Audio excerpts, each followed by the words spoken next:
Praise be to God.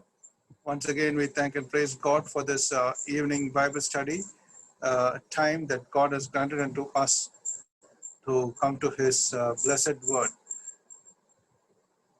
We welcome all of you in the most holy name of our Lord and Savior, Jesus Christ.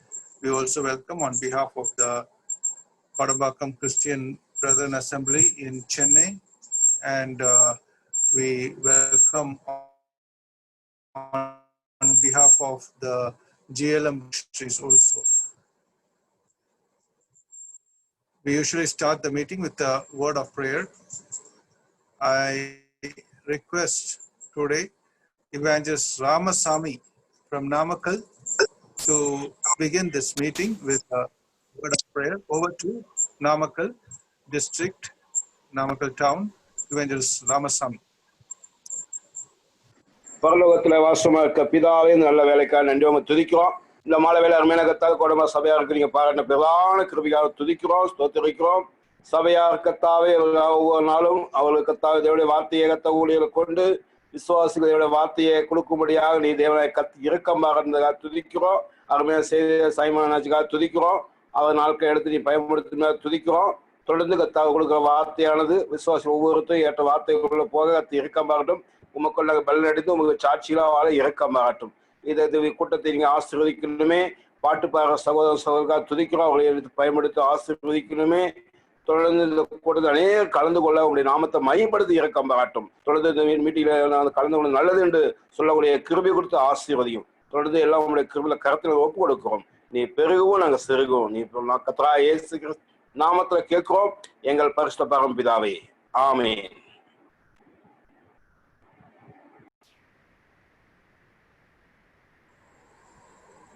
Thank you, Brother Ramasamy from Namakkal for the prayer. May God be with you and your family. Now we are going to the next session, that is a singing time. We have with us Brother Paul Caleb from Madipakam Christian Assembly, our dear brother.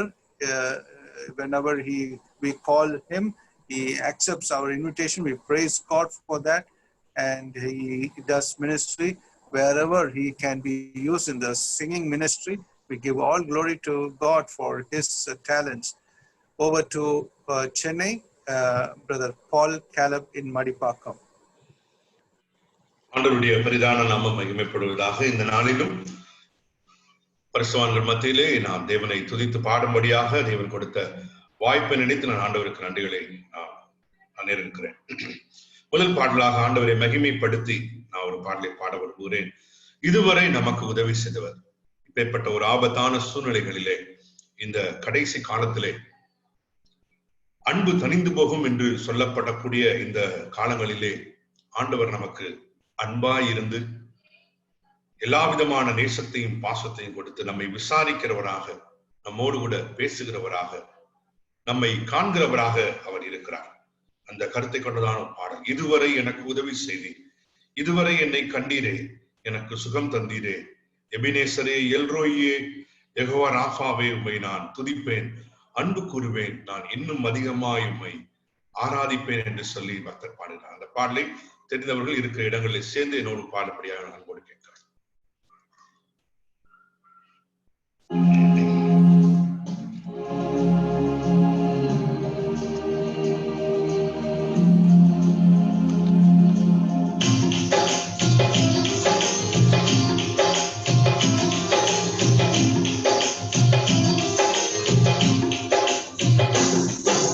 அன்பு கூறுவேன், இன்னும் அதிகமாய் ஆராதிப்பேன், இன்னும் ஆர்வமாய்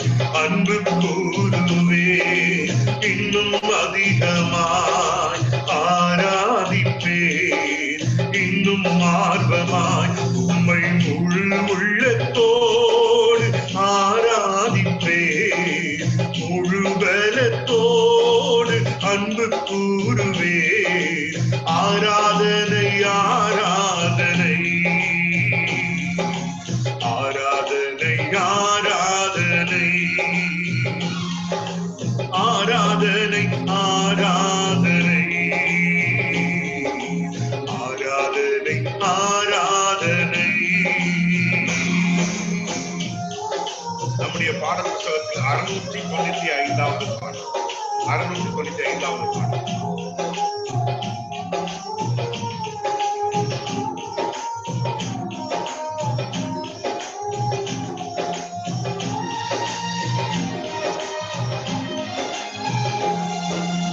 எபினேசரே எபினேசரே இதுவரையில் உதவி செய்தீர்.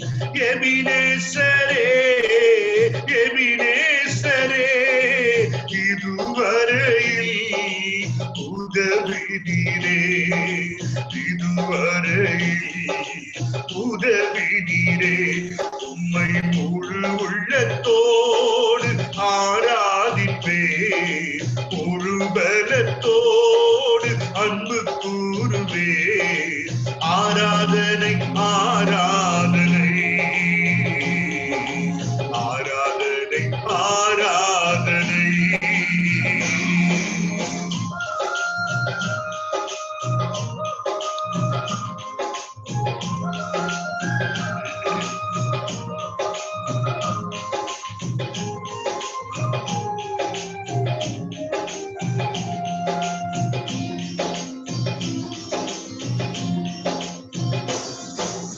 எல்ரோஹி எல்ரோஹி என்னை கண்டீரே நன்றி ஐயா. எல்ரோஹி எல்ரோஹி என்னை கண்டீரே நன்றி ஐயா. என்னை கண்டீரே நன்றி ஐயா. உம்மை முழு உள்ளத்தோடு ஆராதிப்பே முழு பலத்தோடு அன்பு கூறுவே. ஆராதனை ஆராதனை ஆராதனை ஆராதனை.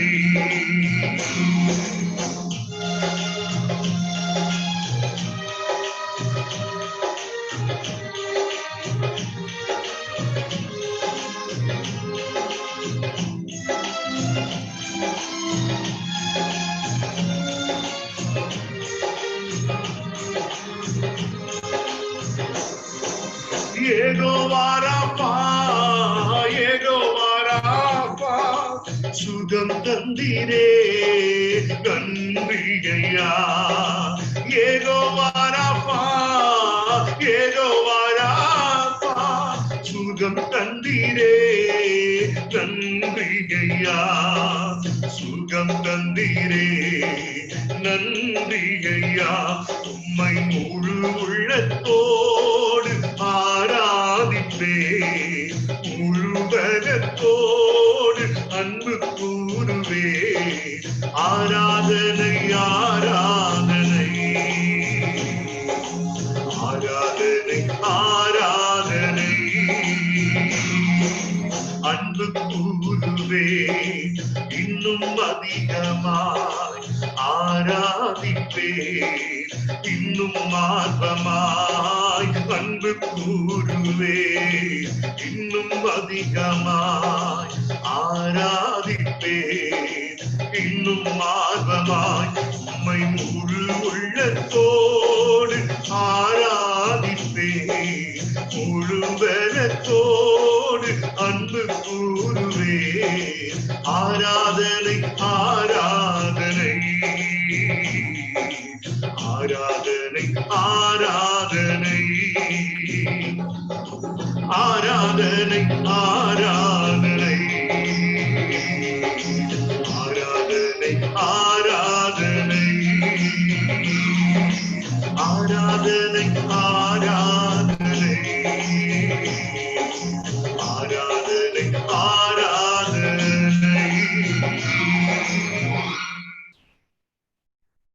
எவ்வளவு ஒரு அருமையான ஒரு பாடல். எனக்கன்பானவர்களே, ஆண்டவர் சமூகத்திலே நாம் வரும் பொழுது நாம் புது பலனை நாம் பெறக்கூடியவர்களா இருக்கிறோம். அவர்கள் அடுத்து வரக்கூடியதான பாடல் கூட ஆண்டவருடைய சமூகத்திற்கு நாம் வரும்போது அது நம்மை அவர் அண்டையிலே சேர்க்கக்கூடியதான அவரோடு கூட இணைக்கக்கூடியதான ஒரு நேரமாய் காணப்படும். நம்மை நொறுக்குகின்ற, நம்மை உருவாக்குகின்ற, நம்மை உருமாற்றுகின்ற, அவருடைய ராஜ்யத்திற்கு ஏற்ற வண்ணமாய் நம்மை மாற்றுகின்ற ஒரு இடம்தான் தேவனுடைய சன்னிதானம். அந்த சன்னிதானத்துக்கு யார் வாஞ்சியாய் ஓடி வருகிறார்களோ அவர்களை ஒருபோதும் தள்ளாட ஒட்டாததே. நாம் சோர்ந்து போகாமல் ஜெபிக்கும்படி நமக்கு சொன்ன அந்த தெய்வம் அந்த தடை எல்லாவற்றையும் அவர் அகற்றக்கூடியவராயிருக்கிறார். அவரோடு கூட நான் என்னாலும் உறவாட எனக்கு உதவி செய்யும், உம்முடைய வார்த்தையை கேட்டிட நான் காத்திருப்பேன் என்று சொல்லி பக்தர் பாடுகிறார். எனக்கு அன்பானவர்களே, அருமையான பாடல். நாம் இந்த பாடலை பாடும் பொழுதெல்லாம் உள்ளத்தின் ஆழத்தின் ஆண்டவரே, எந்த ஜெப வேளை நான் உம்மை தேடி வந்தேன், தேவா உம்முடைய பதிலை நீர் எனக்கு தரக்கூடியவராயிருக்கிறீர். நீரே என் கோட்டை, நீரே என் தஞ்சம், நீரே என் நம்பிக்கை என்று பக்தர் பாடுகிறார். அருமையான பாடலை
மாந்தர்களை மீட்டிடும் என் இயேசுவே,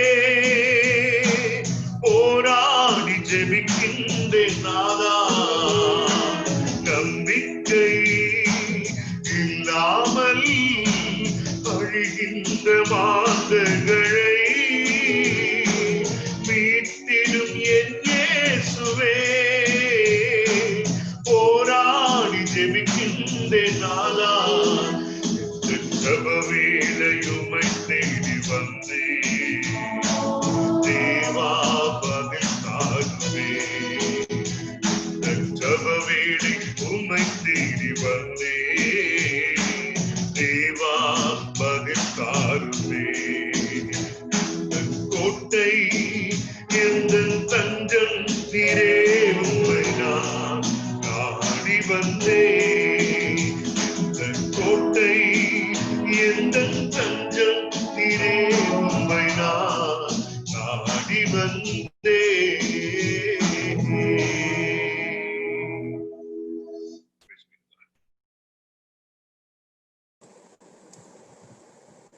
Thank you, Brother Paul Caleb from Madipakam Christian Assembly in Chennai for the blessed two songs that God has brought to us this evening time.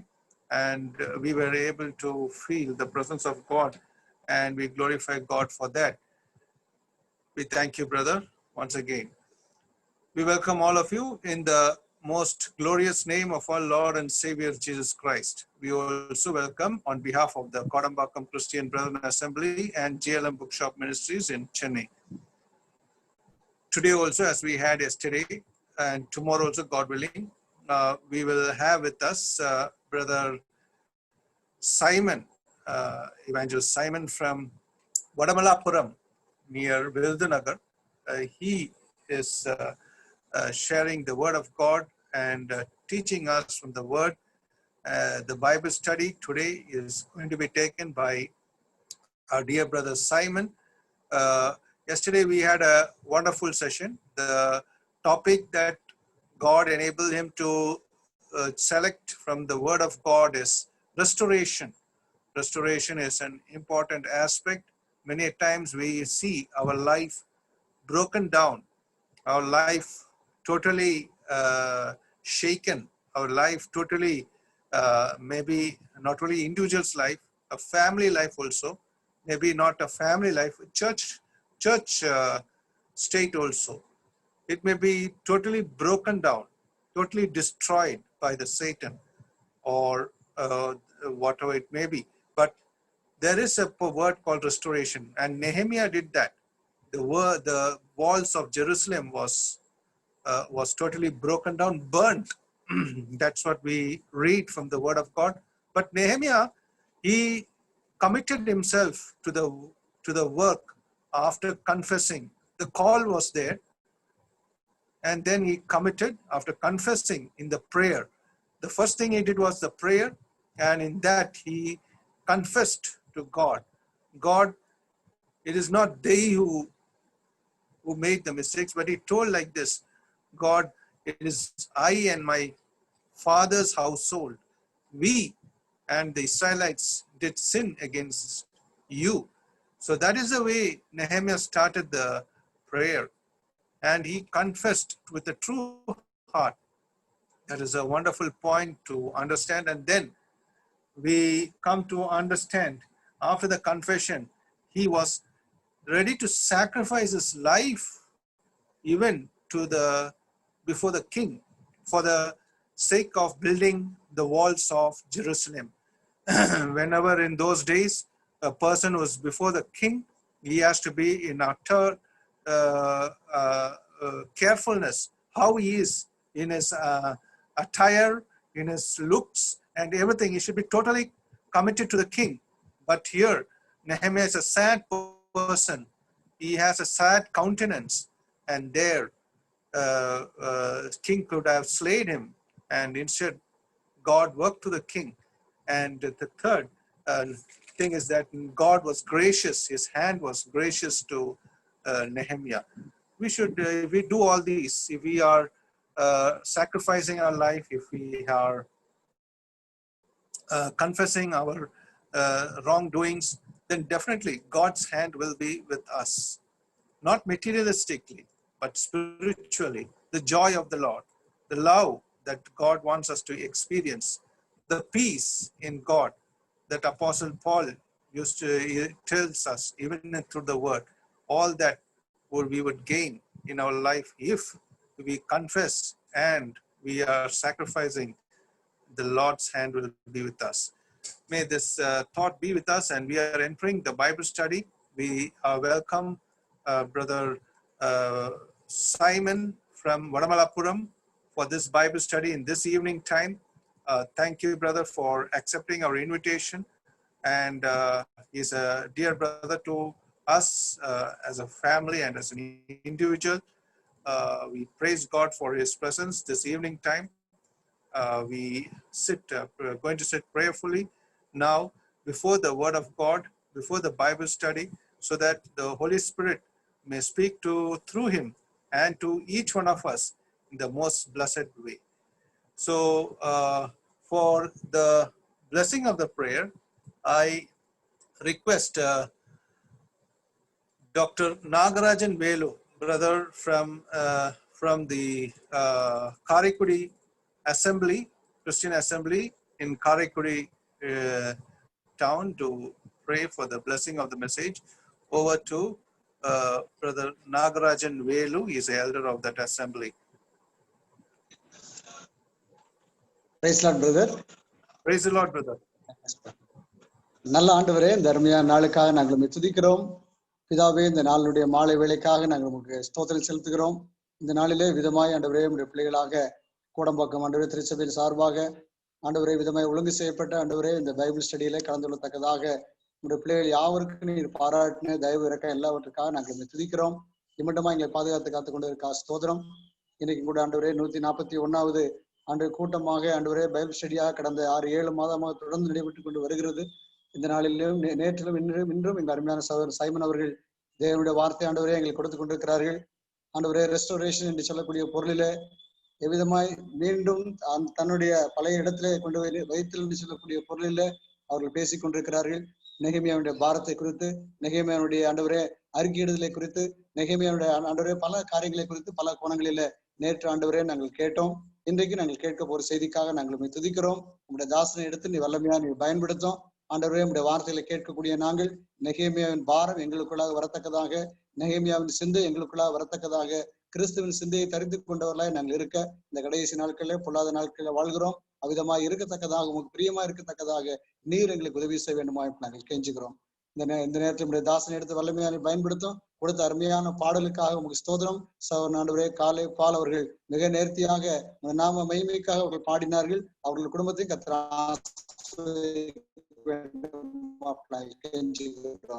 இந்த சபை காரியங்கள் எல்லாவற்றையும் அருமையாக நேர்த்தியாக ஒழுங்குபடுத்தி நடத்தி கொண்டு வரக்கூடிய அருமையான கோடம்பாக்கம் திருச்சபை இருக்கும். விசேஷமாக அருமையான சந்தோஷ் ஜான் அவர்களுக்காகவும் நாங்கள் ஜெபிக்கிறோம். அவர்களுக்கு வேண்டிய எல்லா கிருபையும் தாரும். இதை ஆண்டவரே இந்த ஆன்லைன் மூலமாய் ஆண்டவரே இதை கேட்டுக்கொண்டிருக்கிற பிள்ளைகள் ஒவ்வொருவரோடும் கர்த்தர் நீர் பேச வேண்டுமா கெஞ்சுகிறோம். நீர் மகிமைப்படுவீராக.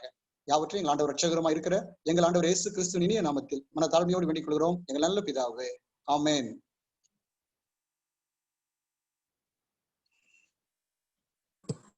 Thank you, Brother Nagarajan Velu from Karaikudi Christian Assembly in Karaikudi in Tamil Nadu. Now we are going to the Bible study.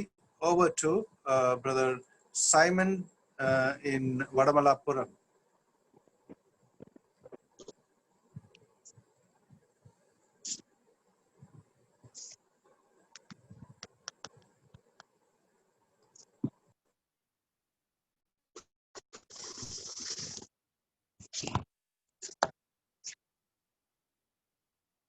நித்தியமும் அழிவில்லாமையும் அதரிசனமும் உள்ள ராஜனுமாய் தாம் ஒருவரை ஞானமுள்ள தேவனுமாய் இருப்பவருக்கு கனமும் மகிமையும் சதா காலங்களும் உண்டாயிருப்பதாக. ஆமென்.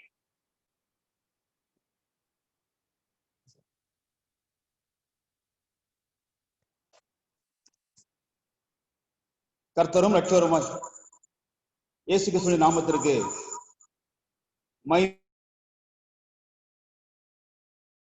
மகிமை உண்டாகத்தக்கதாக இந்த மாலை வேளையில பல்வேறு இடங்களில் உள்ள தேவ பிள்ளைகளை இந்த ஊடகத்தின் மூலமாக தேவன்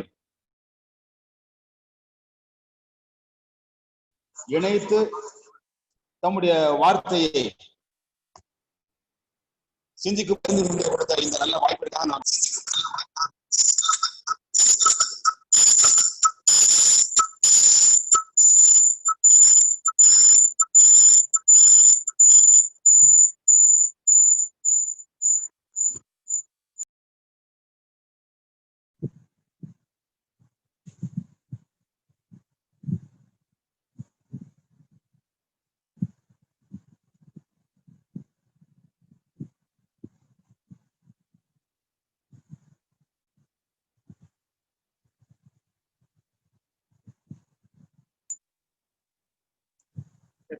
brother Santhosh brother. Hello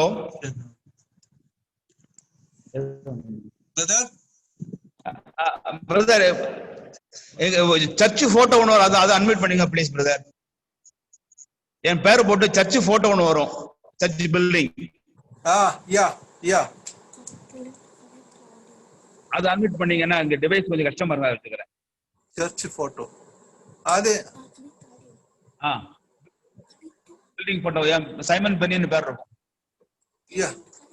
connect to audio audio connect பண்ணுங்க. Audio connect. Yes brother, audio connect பண்ணிச்சு பிரதர்.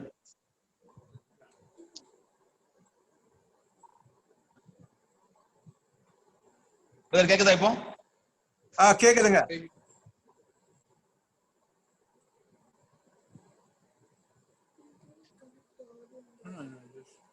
மறுபடியும் இந்த நாளிலே நாம் நேற்று துவங்கின அதே தலைப்பை தொடர்ந்து சிந்திக்கும்படியாக தேவன் நமக்கு இந்த வாய்ப்பை தந்திருக்கிறார்.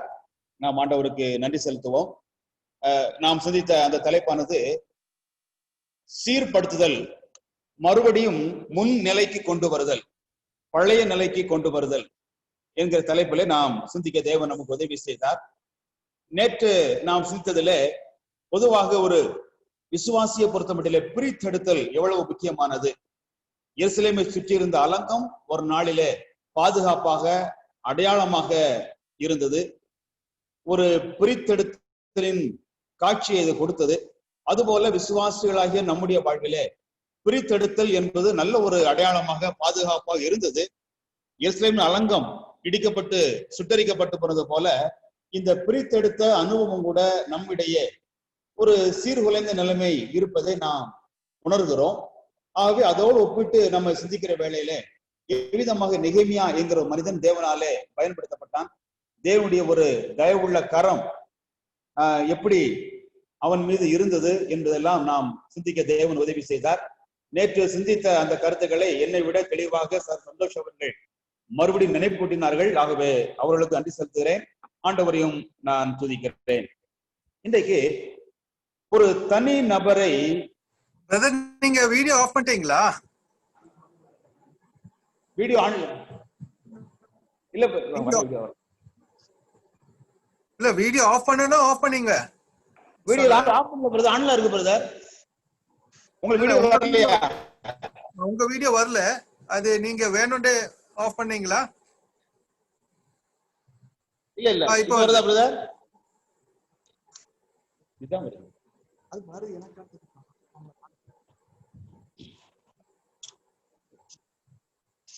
இப்போ வருதா பிரதர் வீடியோ? S okay.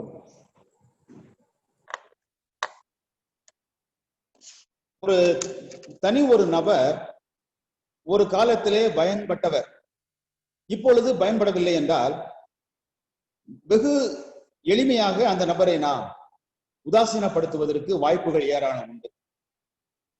ஒரு பொருளை கூட சாதாரணமாக ஒரு சைக்கிளை வைத்துக் கொள்ளுங்கள்.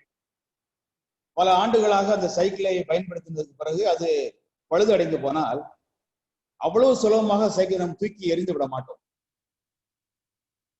நம்மால் முடிந்தவரை அதை சீர்படுத்தி பழுது நீக்கி அதை பயன்படுத்துவோம். அதுபோல ஒவ்வொரு பொருட்களுமே நம்முடைய வீட்டில் அநேக அனுபவங்கள் உண்டு. சில வீடுகளில் குறிப்பாக இந்த கடிகாரங்கள், சுவர் கடிகாரங்கள், வால் கிளாக், பல ஆண்டுகளாக 20, 30, 50, 60 ஆண்டுகளாக கூட அதை பயன்படுத்திக் கொண்டிருப்பார்கள். அதுல ஒரு பெரிய ஒரு மகிழ்ச்சியும் இருக்கும். இத்தனை ஆண்டுகளாக அதை பயன்படுத்திக் கொண்டிருக்கிறோம் என்று. ஒருவேளை பல ஆண்டுகளாக பயன்படுத்தப்பட்ட பொருட்கள் ஒரு காலத்தில் பயனாய் இருந்தவர்கள் பயனற்று போனால் அவைகளை நாம் அவ்வளவு சுலபமாக எரிந்து விட மாட்டோம். அவைகளை மீண்டுமாக தக்க வைத்துக் கொள்வதற்கு நம்மால் முடிந்த முயற்சி செய்வோம். சில நேரங்களிலே அவைகளை பராமரிப்பதற்காகவும் வைப்பதற்காகவும் நாம் செலவிடுகிற தொகை அந்த பொருளினுடைய மதிப்பை விட அதிகமாக இருக்கும். ஆனாலும் கூட அந்த பொருளை நாம அவ்வளவு எளிதாக தூக்கி போட மாட்டோம். கணக்கு பார்த்தால் இதை மெயின்டைன் பண்ணுவதை விட இதே போல புதிதான ஒரு பொருளை வாங்கிவிடலாம். ஒரு வாகனமா இருக்கலாம், 2 சக்கர வாகனமோ 4 சக்கர வாகனமோ, இல்லை என்றால் மின்னணு சாதனங்கள், எலக்ட்ரானிக் கேட்ஜெட்ஸ் இன்னைக்கு வந்திருக்கிறது. இவைகளை மறுபடியுமாக புதுப்பித்து பயன்படுத்துவதை விட குறைந்த செலவில் இது போன்ற மற்றொரு பொருளை வாங்கிவிடலாம். ஆனாலும் ஒரு காலத்துல நமக்கு பயனா இருந்ததே என்ற அந்த காரணத்தினாலே அவைகளை நாம் தூக்கி எறிந்து விடாமல் மறுபடியுமாக பயன்படுத்துவதிலே நம்முடைய முயற்சியையும் விருப்பத்தையும் நாம் காண்பிப்போம். அதே ஒரு சிந்தனையை ஒரு சக மனிதனுடைய காரியத்திலே நாம் இன்றைக்கு பொருத்தி சிந்திப்போமானால், ஒரு தனிநபருடைய வாழ்க்கையிலே முன்பு ஒரு காலத்திலே ஆண்டவருக்காக வைராக்கியமாக இருந்தவர், பல காரியங்களிலே கர்த்தருக்காக நன்றாக பயன்பட்டவர், இன்றைக்கு இடறி போகிற வேளையிலே ஒரு பொருளை பார்க்கிலும் உதாசீனப்படுத்தப்பட்ட நிலைமையில் நாம் எளிதாக அவரை ஒதுக்கி விடுவோம். அப்படியே வேற யாராவது அறிந்தோ அறியாமலோ அவருக்கு தங்களுடைய ஆதரவு கருத்தை நீட்டினால் அவர்களுக்கும் இவர் யார் என்று உங்களுக்கு தெரியாதா, இவர் என்ன செய்தார் என்று உங்களுக்கு தெரியாதா என்று அவரை சேர்த்துக் கொள்ளக் கூடாது என்கிற காரியத்தில் அதிகமான முனைப்பு காட்டுவோம். ஒருவேளை அது ஒரு நேர்மறையான சிந்தனையாக கூட இதை செய்யலாம். அதிகமான பேர் பாதிப்பு அடைந்து விடக்கூடாது என்கிற ஒரு நேர்மறையான சிந்தையில் கூட செய்யலாம். அது ஒருபுறம் இருக்க, இப்படி அந்த குறிப்பிட்ட நபரையோ இல்லைன்றால் குடும்பத்தையோ அந்த சபையோ ஒதுக்கி வைப்பதிலும் அவர்களை விலக்கி வைப்பதிலும் முனைப்பு காட்டுகிற அளவிற்கு அவர்களை மறுபடியும் பழைய நிலைக்கு கொண்டு வரக்கூடிய செயலிலே முனைப்பு காட்டாமல் இருப்பதுதான் வருத்தத்துக்குரிய விஷயமாக இருக்கும். இன்றைக்கு அப்படியாக உள்ள ஒரு பிரபல்யமான ஒரு நபரை தான் நாம் இன்றைக்கு வேதத்தில் சிந்திக்க போகிறோம். அது மிகச் சிறிய ஒரு நிருபமாகிய அப்போஸ்தலனாகிய பவுல் பிலேமோனுக்கு எழுதின நிருபம். அப்போஸ்தலனாகிய பவுல் பிலேமோனுக்கு எழுதின நிருபம், அதை நாம் எடுத்துக்கொள்வோம்.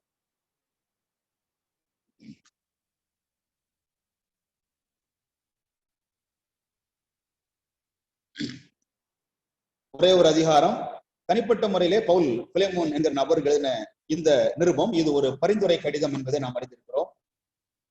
இந்த பிலேமோன் ஒருவேளை எபேசுவில் இருந்திருக்கலாம் என்ற ஒரு கருத்து நிலவுகிறது. இவர் ஒரு விசுவாசியா இருந்தார், வீட்டிலே சபை கூடி வந்தது.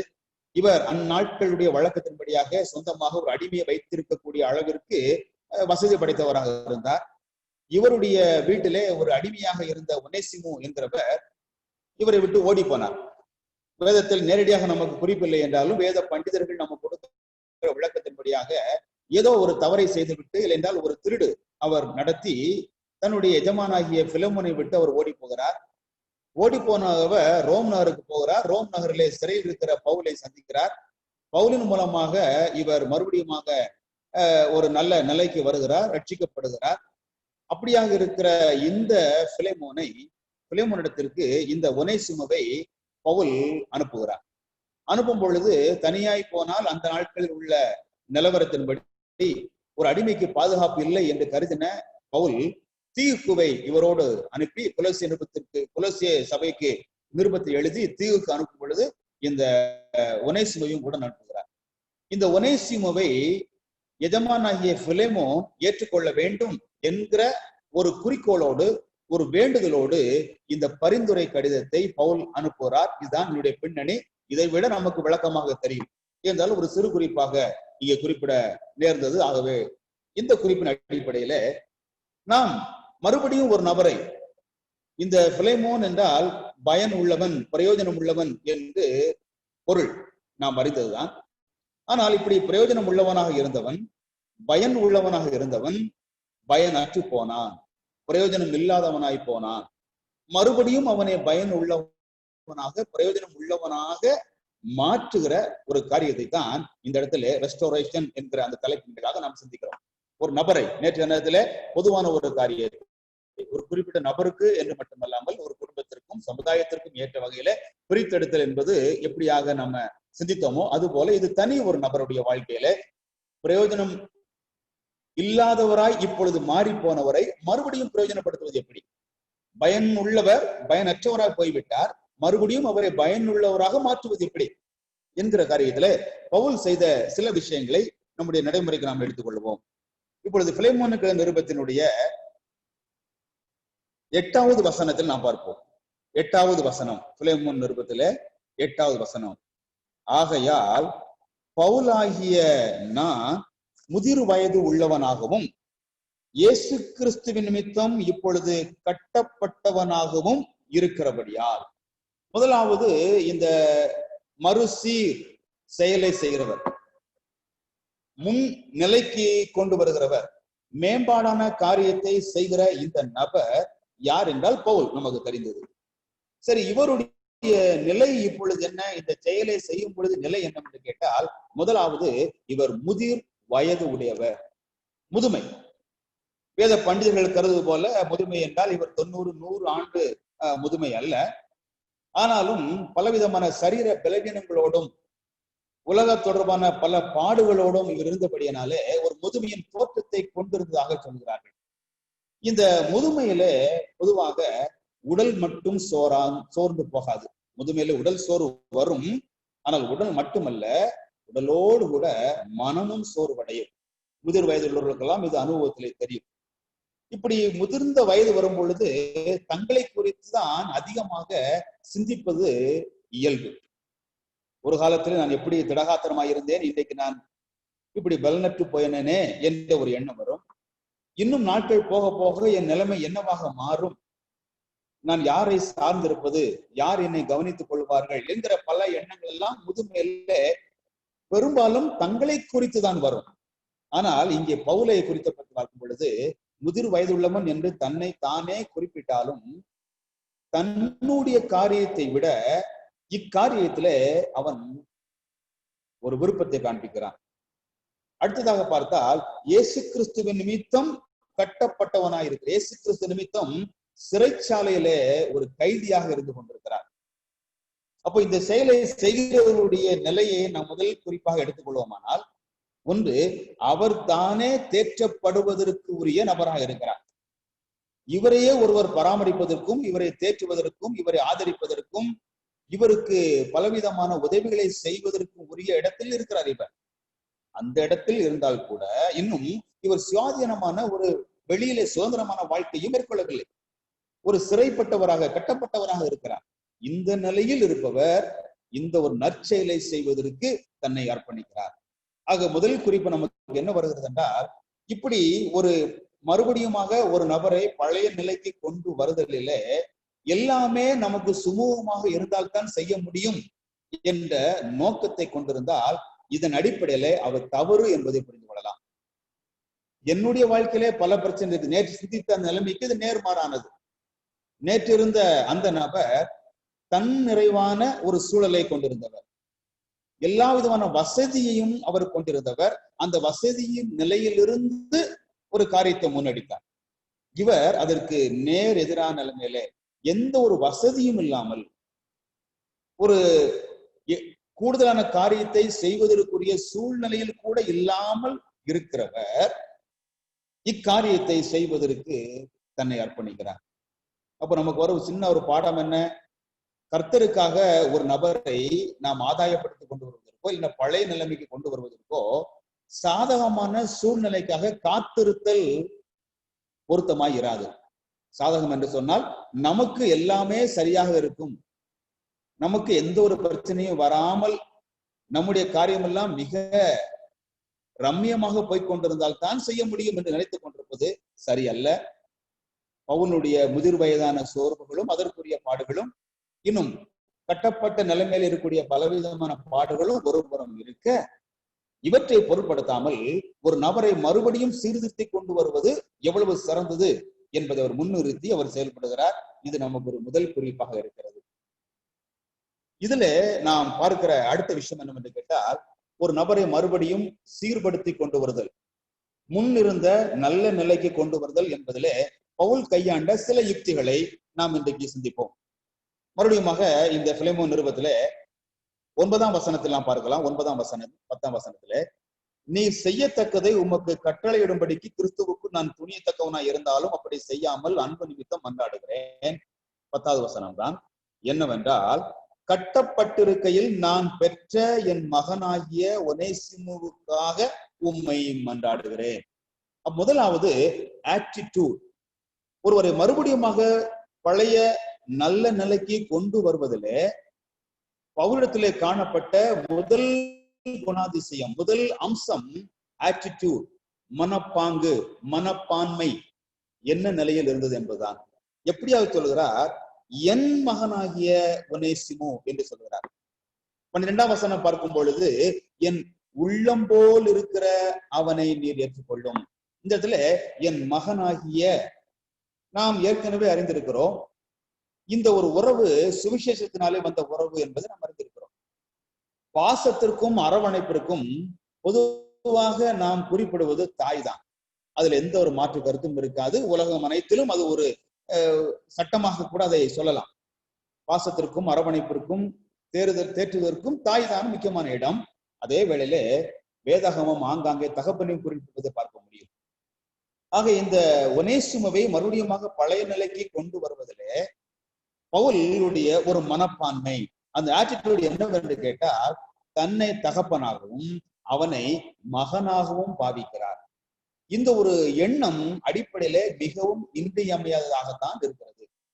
ஒருவரை சீர்படுத்தி கொண்டு வர வேண்டுமானால் மனமில்லாமல் பல காரியங்களை செய்வதல்ல. மனமற்று, உள்ளே மனமில்லை, உள்ளே விருப்பமில்லை, வாஞ்சி இல்லை, ஆனால் வெளிப்படையாக பல உதவிகளை செய்ய முடியும். ஆனால் முதலாவது இங்கே ஒரு மனப்பான்மை, ஆட்டிடியூட் என்னவென்றால், அவன் என்னுடைய மகன், என் மகனாகிய ஒனேசிமு என்று சொல்கிறார். மோசே கூட இந்த காரியத்தை ஒரு கடினமான சூழ்நிலையிலே மாற்றி சொல்வதை பார்க்க முடியும். எண்ணாகமம் 11ஆம் அதிகாரம், நம்பர்ஸ் சாப்டர் 11, எண்ணாகமம் 11ஆம் அதிகாரம், 11ஆம் அதிகாரத்துல 12வது வசனத்தை பார்த்தால், எண்ணாகமம் 11:12, 11ஆம் வசனத்திலே அடியானுக்கு உபத்திரம் வர பண்ணினது என்ன என்றெல்லாம் அவர் கேட்டுவிட்டு 12ஆம் வசனத்தை பாருங்கள். எண்ணாகமம் 11:12, இவர்களுடைய பிதாக்களுக்கு நான் ஆணையிட்டு கொடுத்த தேசத்துக்கு நீ இவர்களை முலையுண்கிற பாலகனை தகப்பன் சுமந்து கொண்டு போவது போல உன் மார்பிலை அணைத்து கொண்டு போ என்று நீர் என்னோட சொல்லும்படி. ஒரு தகப்பன் பாலுங்கிற குழந்தையை தன் மார்பிலை அணைத்து கொண்டு போவது போல மோசையாகிய நீ இந்த இஸ்ரவேல் ஜனங்களை அணைத்து கொண்டு சுமந்து கொண்டு போ என்று சொல்லுவதற்கு, இந்த ஜனங்களை எல்லாம் கற்பந்தரித்தேனோ, இவர்களை பெற்றது நானோ. மோசே கூட இங்கே ஒரு விரக்தியின் வார்த்தையை இங்கு பயன்படுத்துகிறார். அதுல ஒரு முக்கியத்துவத்தை நாம் இங்க பார்க்க முடியும். அதான் இணைப்பு, ஒரு மனப்பான்மை. இவளை நானா பெற்றேன், இவரெல்லாம் என்னுடைய கற்ப பிறப்புகளா, இவளை சுமந்து கொண்டு போவதற்கு. அப்போ சுமந்து கொண்டு போக வேண்டும் என்றால் இந்த ஒரு பிணைப்பு இல்லை என்றால் இந்த ஒரு மனப்பான்மை எவ்வளவு அவசியம் என்பது நமக்கு புரிந்து கொள்கிறோம். பவுலை பொறுத்த மட்டும் நமக்கு தெரியும், 1 கொரிந்தியர் 4ஆம் அதிகாரத்திலே இந்த மனப்பான்மை எப்படி வந்தது என்பதை அவர் நமக்கு சொல்லுகிறார். நம் மிகவும் அறிந்த ஒரு வேத பகுதி தான் 1 கொரிந்தியர் 4ஆம் அதிகாரம் 15வது வசனம். 1 Corinthians chapter 4 verses 15.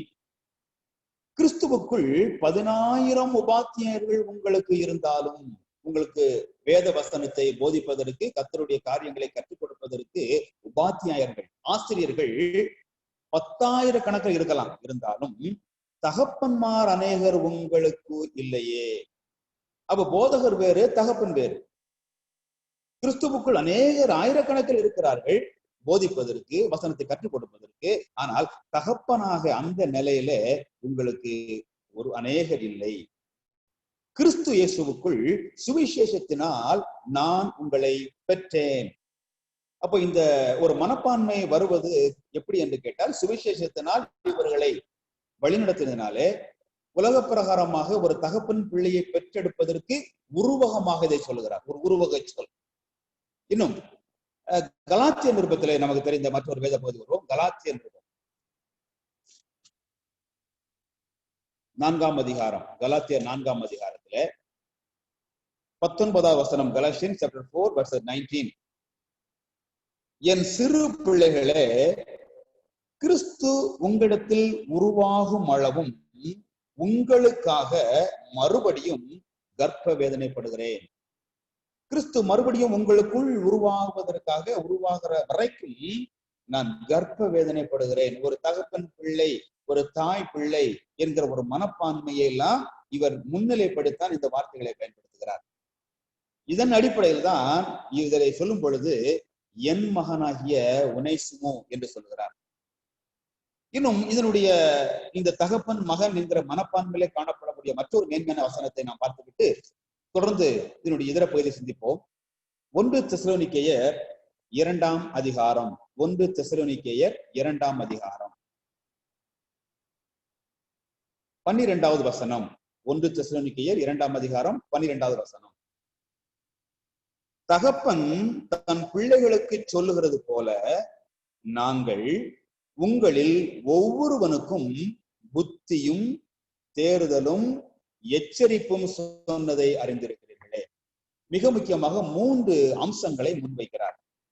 7வது வசனத்திலே பால் கொடுக்கிற தாய் தன் பிள்ளைகளை காப்பாற்றுகிறது போல என்று அவர் அதை குறிப்பிட்டு 12ஆம் வசனத்திலே ஒரு தகப்பன் தன் பிள்ளைக்கு சொல்லுவது என்ன சொல்லுகிறாராம்?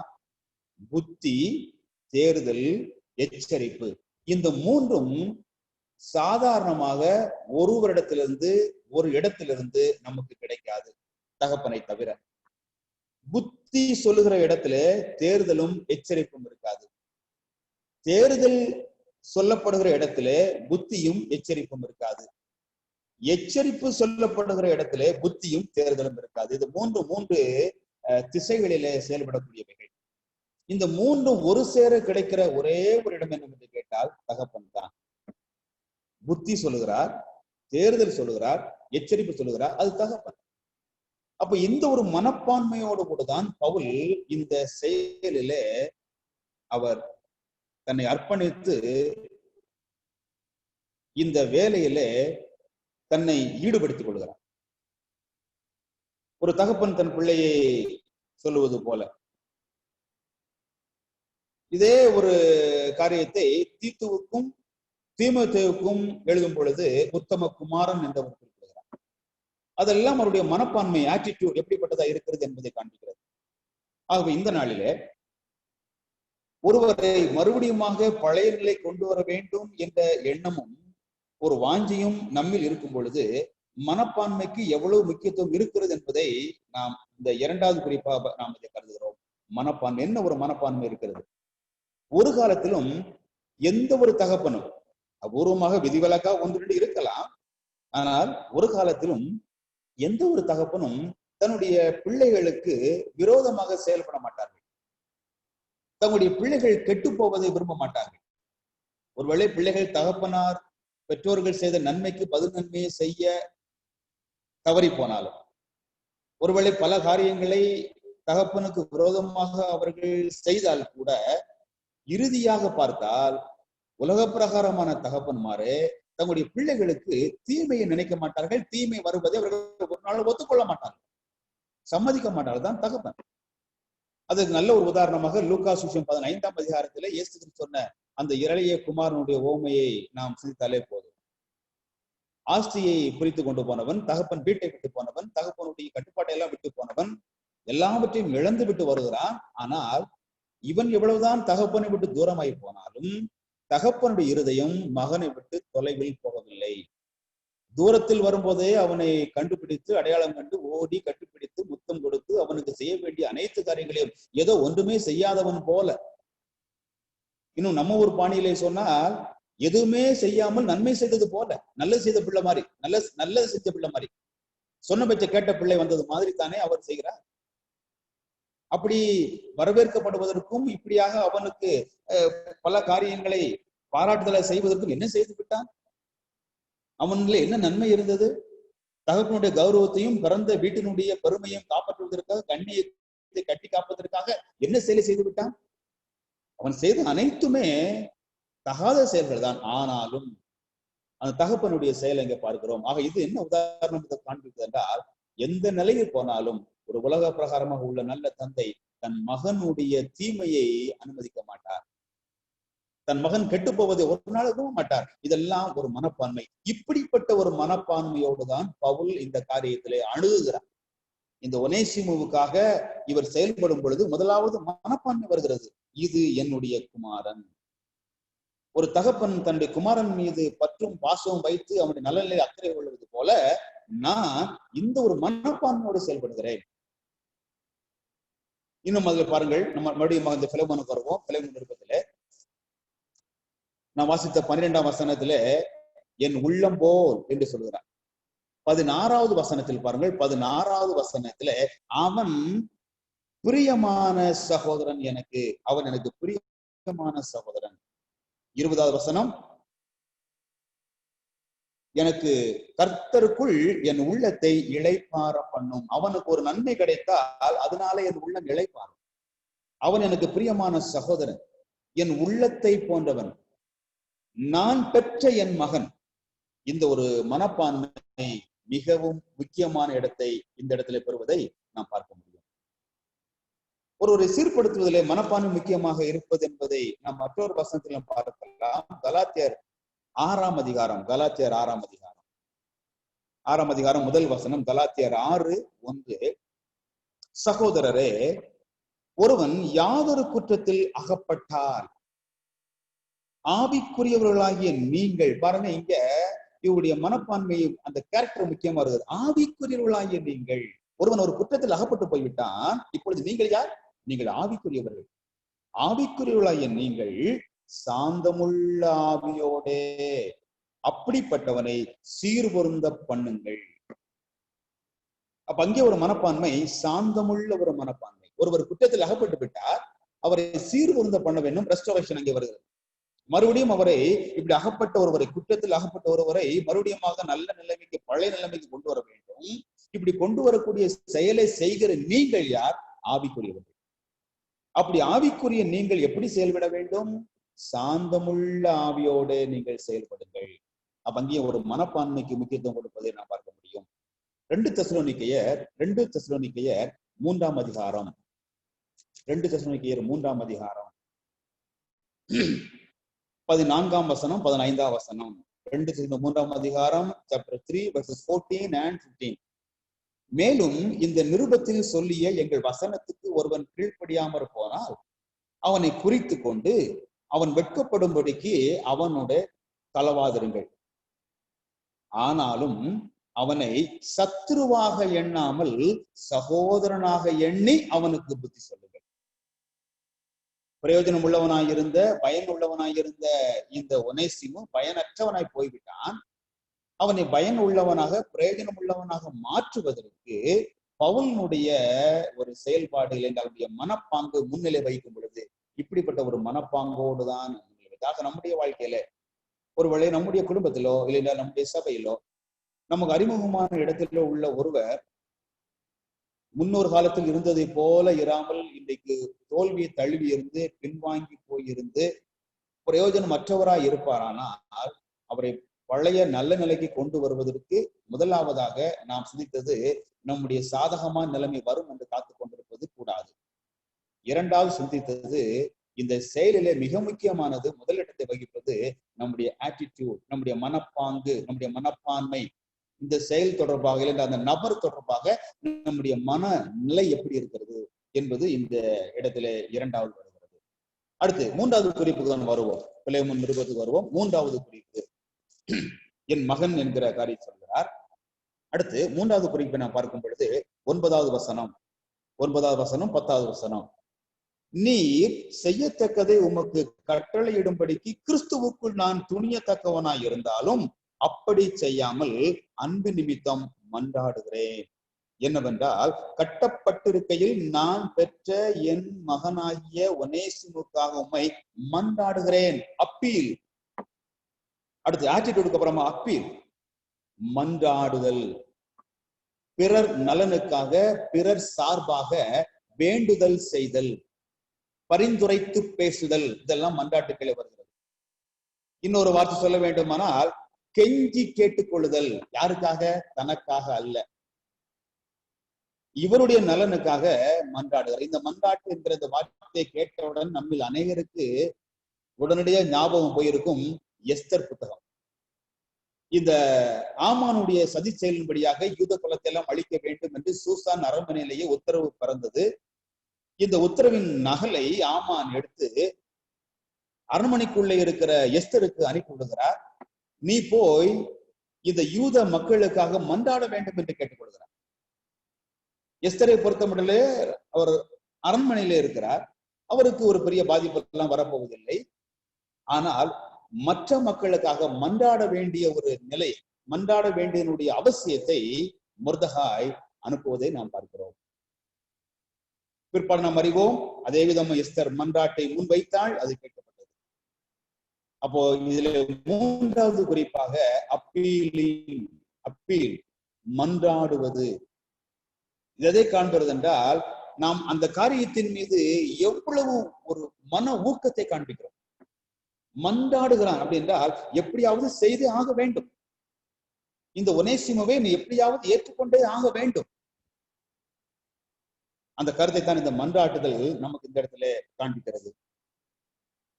பிறருக்காக, முன்பு சிந்தம் அல்லவா, அவர் தகப்பன் மகன் என்கிற மனப்பான்மை, அந்த மனப்பான்மையிலே மன்றாடுகிறார். நமக்கு தெரியும், மத்தேயு சுவிசேஷம் 20ஆம் அதிகாரத்திலே செபெதேயுனுடைய மக்கள் யோவான், யாக்கோபு 2 பேருமே சீஷர்களாக இருக்கிறார்கள். இவருடைய தாயார் இயேசு கிறிஸ்துவிலே ஒரு விண்ணப்பத்தை வைக்கிறார். ஆண்டவரே, விண்ணப்பம் பண்ண வேண்டும். என்ன விண்ணப்பம் கேட்கிறார்?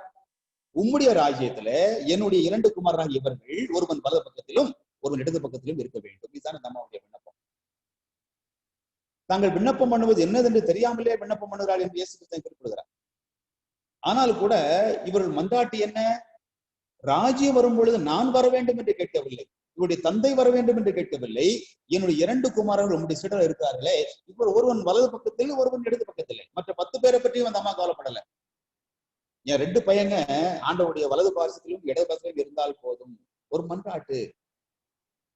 அப்போ அவர்களின் நலனிலே எவ்வளவு ஒரு நல்ல எண்ணம் இருக்கிறது.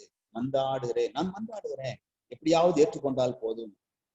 மனப்பான்மைக்கு அடுத்தபடியாக நாம் இங்க பார்ப்பது மன்றாடுதல், வேண்டுதல் செய்தல், அவர்களுக்காக பரிந்து பேசுதல். எப்படியாவது அவங்க வரணும்.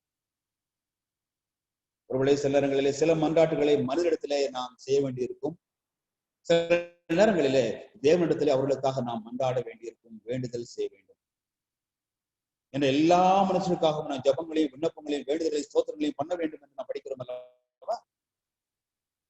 எல்லாம் இப்படிப்பட்ட நிலைமை உள்ளவர்களுக்காக வேண்டுதல் செய்தல் மிக மிக அவசியமாக இருக்கிறது. ஆண்டவரை எப்படியாவது அந்த சகோதரனை கொண்டு வாரும், எப்படியாவது சகோதரியை கொண்டு வாரும், எப்படியாவது குடும்பத்தை கொண்டு வாரும். ஒரு காலத்துல எங்களுடைய கண்களுக்கு முன்பதாக எங்களுடைய அனுபவத்திலே அந்த சகோதரன், அந்த சகோதரி, அந்த குடும்பம் மிகவும் பயனுள்ளவர்களா இருந்தார்கள். இன்றைக்கு இப்படி போய்விட்டார்களே. தகப்பன் மகன் என்கிற அந்த ஒரு மனப்பான்மையிலே அவர்கள் திரும்பி வர வேண்டும் என்கிற சிந்தையில மன்றாடுதல், தொடர்ந்து வேண்டிக் கொள்ளுதல், ஆண்டவர் அவளை திருப்பி கொண்டு வருகிற வரைக்குமாக உறுதியாக வேண்டிக் கொள்ளுதல். ஆக அப்பீல் என்பது 3வது காரியமாக சிந்திக்கிறோம். நமக்கு நேரம் அதிகமாக போவதால சற்று வேகமா போவோம். 4வது காணப்பட்ட விஷயத்தை நம்ம பார்ப்போம். 4வது குறிப்பு 7வது வசனம். 4வது குறிப்பு 7வது வசனத்துல பார்ப்போம். சகோதரனே, பரிசுத்தவான்களுடைய உள்ளங்கள் உம்மாலே இளைப்பாறுகிறது. அப்போ இவருடைய இந்த செயல்னாலே, அவருடைய அன்பினாலே சந்தோஷமும் ஆறுதலும் அவர் அடைந்தார். அது நிமித்தமாக செய்வது என்ன? 9ஆம் வசனத்திலே இவருடைய பிலேமோனுடைய செயல் அவனுக்கு தெரியும். பிலேமோன் மற்றவர்களுடைய உள்ளங்களை இளைப்பாற்றுகிறார். இதனால இவர் அன்பும் சந்தோஷம் அடைகிறார். அவருடைய அன்பினாலே சந்தோஷம் அடைகிறார். 9ஆம் வசனத்திலே, நீர் செய்யத்தக்கதை உமக்கு கட்டளையிடும்படிக்கு கிறிஸ்துவுக்குள் நான் துணியத்தக்கவனாய் இருந்தாலும், அதாவது இந்த பிலேமோன் என்ன செய்யணும் அப்படிங்கிறத இதை செய்யும் என்று சொல்வதற்கு பவுலுக்கு அதிகாரம் இருக்கிறது. அதான் இங்கே துணியத்தக்கவனாய் இருந்தாலும் என்று குறிப்பிடுகிறார். கிறிஸ்துவுக்குள் கிறிஸ்துவுக்குள் ஒரு அதிகாரம் இருக்கிறது. இந்த உனைசுமை ஏற்றுக்கொள்ளும், இதனை செய்ய வேண்டும் என்று சொல்லக்கூடிய ஒரு அதிகாரம் இருக்கிறது. ஆனால் அதிகாரத்தை பயன்படுத்தவில்லை, மாறாக அப்படி செய்யாமல் அன்பின் நிமித்தம் சீர்படுத்தி கொண்டு வருவதிலே, மறுசீர் அமைப்பிலே அன்பு மிக முக்கியமான இடத்தை வகிக்கிறது. அன்பு இல்லாமல் இக்காரியத்தை செய்ய முடியாது. அன்பு தற்பொழிவை நாடாது. அன்பு சகலத்தையும் தாங்கும், சகலத்தையும் நம்பும், சகலத்தையும் சகிக்கும். இப்ப பவுலை பொறுத்த மட்டிலே அதிகாரத்தில் இதை செய்யலாம்.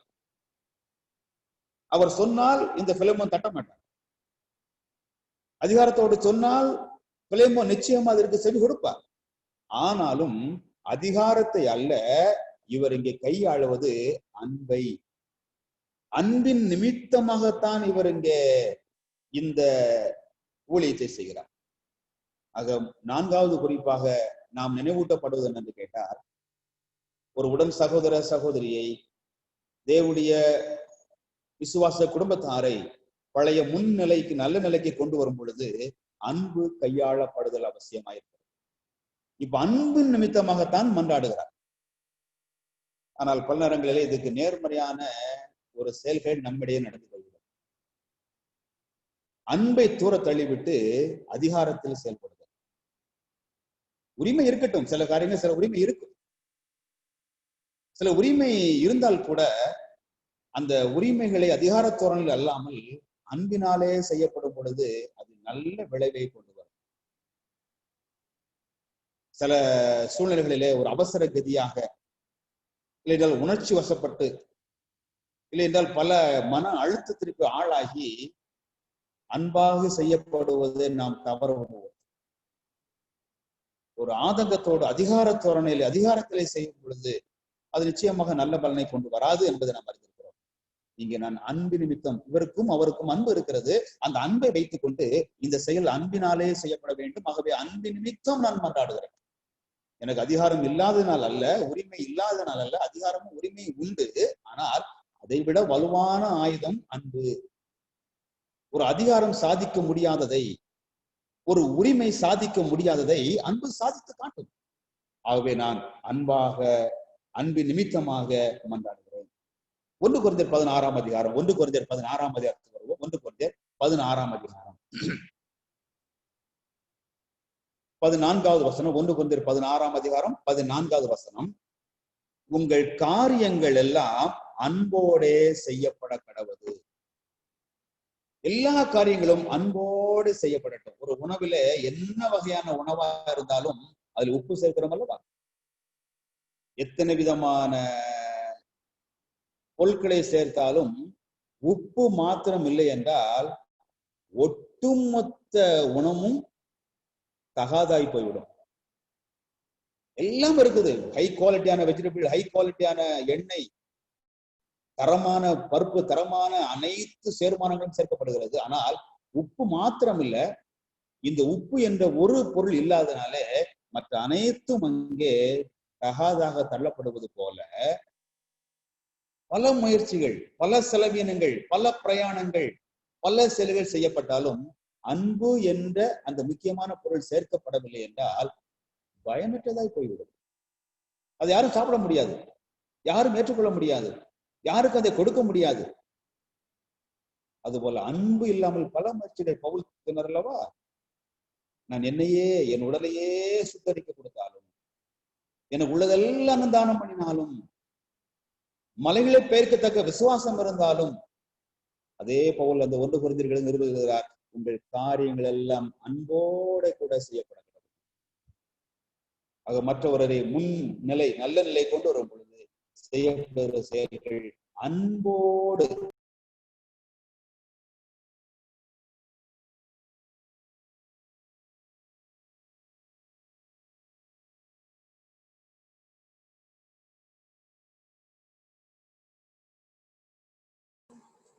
பிரதர் அன்மியூட் பண்ணுங்க. Simon brother, please unmute.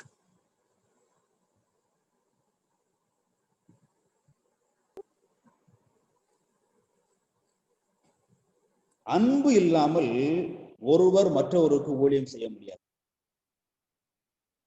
அன்பு இருந்தால் மட்டும்தான் ஊழியம் செய்ய முடியும். அன்பில்லாமல் செய்கிற ஊழியங்கள் என்ன விளைவை கொண்டு வரும் என்பதை நாம் அறிந்திருக்கிறோம். இன்னைக்கு பல உதவிகள் மக்களுக்கு கிடைக்கிறது. இந்த உதவிகள் அனைத்துமே அன்பின் அடிப்படையில் தான் கிடைக்கிறதா என்றால் அது கேள்விக்குறி. பல்வேறு நலன்களை மக்கள் பெற்றுக் கொண்டிருக்கிறார்கள். இந்த நலன்கள் அனைத்துமே அன்பின் அடிப்படையில் தான் கிடைக்கிறதா என்றால் அது ஒரு கேள்விக்குறி. அதுல நம்ம அனுபவ வாழ்க்கையில் அறிவோம். ஆனால் சகோதரர்களாக இருப்பவர்கள் ஒருவருக்கு ஒருவர் ஊழியம் செய்ய வேண்டுமானால் இன்றியமையாத அம்சம் அன்பு. இந்த பவுல் அன்பு நிமித்தம் கொண்டாடுகிறார். அது மட்டுமல்லாமல் இந்த நிருபத்தை எழுதும் பொழுது முதல்லயே நாம் கவனித்திருப்போம், இங்கே பவுல் தன்னை ஒரு அப்போஸ்தலனாக அறிமுகப்படுத்திக் கொள்ளவில்லை. ரோமருக்கு எழுதும் பொழுதும், கொரிந்தியருக்கு எழுதும் பொழுதும், மற்ற நிருபங்களுக்கெல்லாம் எழுதும் பொழுதும், தெசலோனிக்கேய நிருபத்தை தவிர மற்ற நிருபங்கள் அனைத்திலுமே பிலிப்பியரிலே ஊழியக்காரர் என்று குறிப்பிடுகிறார். மற்ற நிருபங்கள் எல்லாம் தன்னை ஒரு அப்போஸ்தலன் என்பதை அவர் முன்னிறுத்தி சொல்லுவார். அந்த முன்னுரையிலேயே, முகமுறையிலேயே தான் ஒரு அப்போஸ்தலன் என்பதை சொல்லுகிற பவுல் தனிப்பட்ட நபர்களாகிய தீத்துவுக்கும் தீமோத்தேயுவுக்கும் நிருபங்களை எழுதும் பொழுது தன்னை பவுல் என்று தன்னை அப்போஸ்தலன் என்று குறிப்பிட்ட பவுல் இந்த பிலேமோன் நிருபத்தை எழுதும் பொழுது தன்னை அப்போஸ்தலன் என்று அவரை குறிப்பிடவில்லை. ஒட்டுமொத்தமா அதிகாரத்தையே அவர் உரிமையே பயன்படுத்தவில்லை. எல்லாமே அன்பு. அன்பினாலே அன்பு மிக முக்கியமான ஒரு இடத்தை வகிக்கிறது என்பதை நாம் அறிந்து கொள்கிறோம். ஐந்தாவது குறிப்பாக சாலிசிட்யூட், அக்கறை, கரிசனை. ஒரு பழைய முன்னிலை கொண்டு வருவதில் அன்பு மிக முக்கியமான இருக்கிறது. இரண்டாவதாக ஒரு அக்கறை, அதன் மீது அக்கறை. 15ஆம் வசனத்தை பார்ப்போம். 15ஆம் 15 பிலேமோன் நிருபத்திலே 15ஆம் வசனத்திலே அவன் என்றென்றைக்கும் உம்முடையவனாயிருக்கும்படிக்கும் இனிமேல் அவன் அடிமையானவனாக அல்ல, அடிமையானவனுக்கு மேலானவனாகவும் பிரியமுள்ள சகோதரனாயும் இருக்கும்படிக்கும். பாருங்க, அடிமையான இருந்தான், இப்பொழுது அடிமையானவனாக அல்ல, அடிமையானவனுக்கும் மேலானவனாகவும் பிரியமுள்ள சகோதரனாகவும் இருக்கும்படிக்கும். இது அக்கறையை காண்பிக்கிறது. இந்த ஒனேசிமோவை ஏற்றுக்கொள்ள வேண்டும் என்பதுதான் இவருடைய குறிக்கோளாக இருந்தாலும் சற்று மேன்மையான நிலைமை இவனுக்கு கிடைக்க வேண்டும். அக்கறை. அப்போ இதுவும் இந்த காரியத்திலே நமக்கு ஒரு நல்ல ஒரு முன்மாதிரியாக காணப்படுகிறது. ஒருவரை பிரயோஜனம் இல்லாமல் இருக்கிற இந்த நிலையிலிருந்து மாற்றி கொண்டு வர வேண்டும் என்று விரும்புகிறனா நலனில் அக்கறை காட்டுதல். ஒரு அக்கறையாக உள்ள ஒரு மனம் முன்பு இருந்ததை விட நன்றாக மாற வேண்டும், முன்பு இருந்ததை விட உயர்ந்திருக்க வேண்டும், முன்பு இருந்ததை விட பயன்பட வேண்டும் என்ற ஒரு அக்கறை, சாலிசிட்யூட். இந்த அக்கறை இந்த இடத்துல ஆகவே பயன் இல்லாமல் இருந்தார், இப்பொழுது அவர் முன்பு ஒரு பயன் இல்லாமல் இருந்தார், இப்பொழுது பயன் உள்ளவர், பயன்பட வேண்டும் என்று அவர் விரும்புகிறார். அடுத்ததாக 6வது ஒரு அம்சமாக நாம் பார்த்தால் இம்புடேஷன், பொறுப்பு ஏற்றுக்கொள்ளுதல்.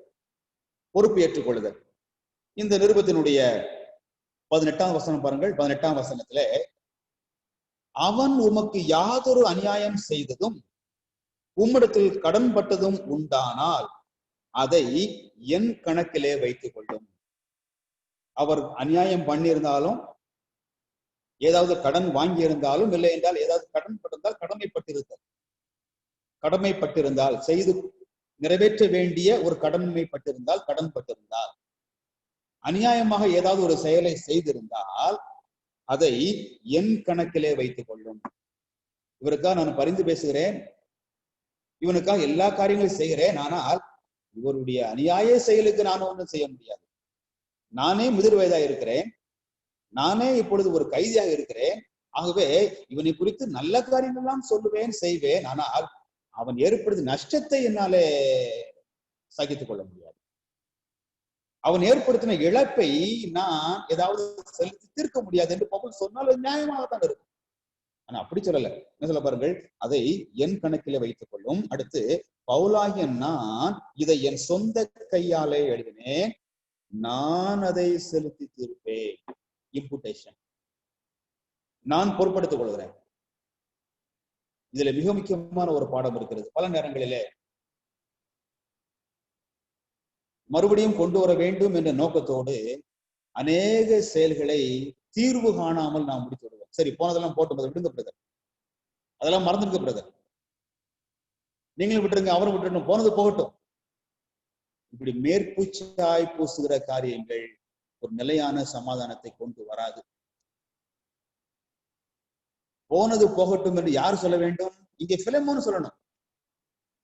அவர் அநியாயம் பண்ணால் என்ன, எனக்கு கடன் பட்டால் என்ன, அது ஒன்றும் இல்லை என்று பிலெமோன் சொல்லணும். பிலெமோன் சொன்னா ஏற்றுக்கொள்ளக்கூடிய ஒன்று. ஆனால் இங்கே நடுவராக செயல்படுகிற அக்கறை உள்ளவர், அன்பு உள்ளவர், தகப்பனை போன்ற மனப்பாங்கு உடையவர் அப்படி சொல்லல.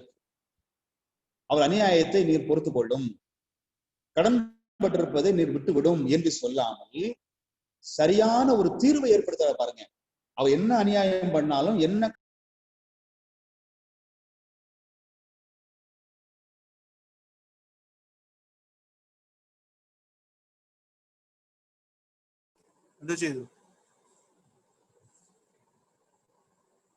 பிரதர் அன்மியூட் பண்ணுங்க.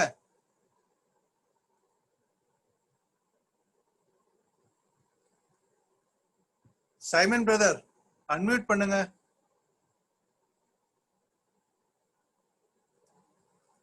உள்ளே கொண்டு திரும்ப கொண்டு வந்துட்டு இருக்கோம். சில வேதனைகள் வந்தாலும் அந்த காரியத்திலே தீர்வு எடுப்பதற்கு தன்னையும் உட்படுத்திக் கொடுத்து, அதுக்கு நான் பொறுப்பு என்று சொல்கிற விஷயம். கடைசியாக இக்காரியங்களை செய்கிறவர் தன்னுடைய ஒரு செயலையும் கூட மறைமுகமாக சொல்கிறார். 24ஆம் வசனம் வருவோம். 24ஆம் வசனத்திலே தன்னுடைய ஓன் டெஸ்டிமனி, சொந்த ஒரு சாட்சி, அதை சாட்சியாக சொல்லவில்லை, ஆனால் நாம் அதை படித்துக் கொள்ளலாம். 24ஆம் வசனத்திலே, என் உடன் வேலையாட்களாகிய மார்க்கும் அரிஸ்தர்க்கும் தேமாவும் லூக்காவும் உமக்கு வாழ்த்துதல் சொல்கிறார்கள். என் உடன் வேலையாட்களாகிய மார்க்கு, ஒரு காலத்துல இந்த மார்க்கும் பவுலும் பிரிந்தவர்கள் என்பதை நம்ம அப்போஸ்தலர் படிப்பில் நன்றாக அறிந்திருக்கிறோம். இப்போ ஒனேசிமுவை ஏற்றுக்கொள்ளும் என்று சொல்லுகிற பவுல் தன் வாழ்க்கையிலே ஏற்றுக்கொண்டவன். தன்னை விட்டு பிரிந்து போன இந்த மார்க்குவை மறுபடியும் சேர்த்து கொண்டவன், சொந்த ஒரு சாட்சி. இதை இந்த எழுத்திலேயே மறைமுகமாக சுட்டி காண்பிக்கிறார். ஒரு காலத்துல இல்லாத மார்க்கு இப்படி என்னுடன் இருக்கிறார், நான் மார்க்குவை ஏற்றுக்கொண்டேன். அப்போ மற்றவர்களை முன்னிலைக்கு கொண்டு வரக்கூடிய செயலில் ஈடுபடுகிற நாம் நம்முடைய சொந்த சாட்சியையும் முக்கியமான இடத்திலே வைக்க வேண்டும் என்று இங்கே நாம நினைவூட்டப்படுகிறோம். 8ஆவதும் இறுதியான ஒரே ஒரு குறிப்பை சொல்லி நிறைவு செய்ய விரும்புகிறேன். இத்தனை காரியங்களும் நடக்க வேண்டுமானால் ஒரு காரியம், ஒரு செயல் இல்லை என்றால் இது எதுவுமே பயன்படாது. எது? ஒன்று, இந்த செயலை, இந்த ஊழியத்தை செய்ய துவங்கினவர் தன்னுடைய நிலையை சாதகமாக வரட்டும் என்று காத்திருக்காமல் செய்த செயல். 2வது ஆட்டிடியூட், அவருடைய தகப்பன் பிள்ளை என்கிற ஒரு மனப்பாங்கு. 3வது அப்பீல், மன்றாடுவது. 4வது அன்பினாலே கிரியை செய்வது. 5வது அக்கறை செலுத்துவது. 6வது பொறுப்பெடுத்துக் கொள்வது. 7வது சொந்த சாட்சி.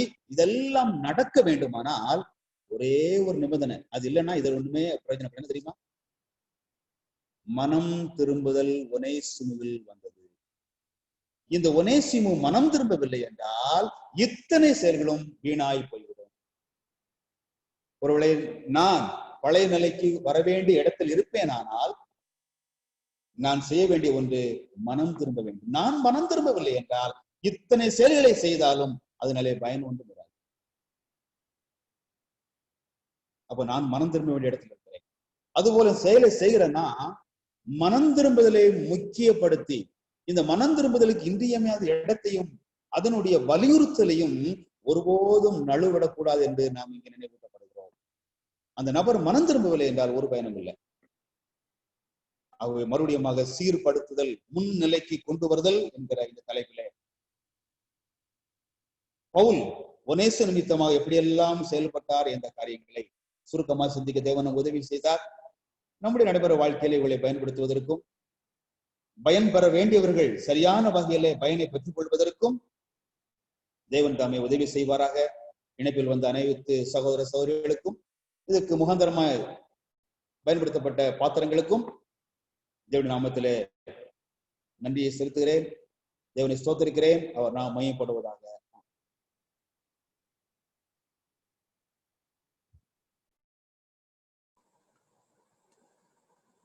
Praise be to God.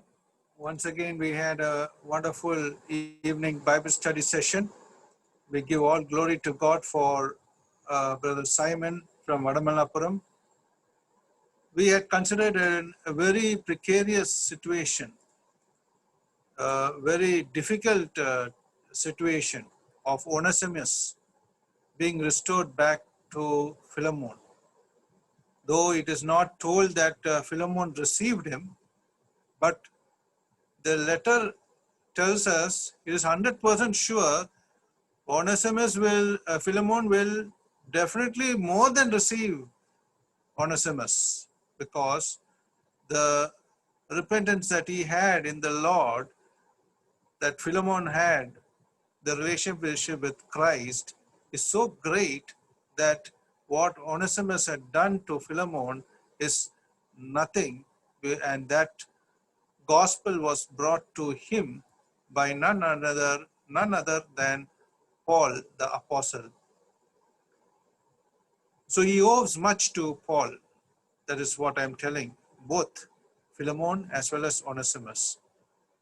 So in this letter we see a letter of love, a different letter, just a few verses, but it has so many points into it now as the Spirit of God spoke through the Simon. It shows, I just go through all the points. Not all things will be favorable to us to bring restoration.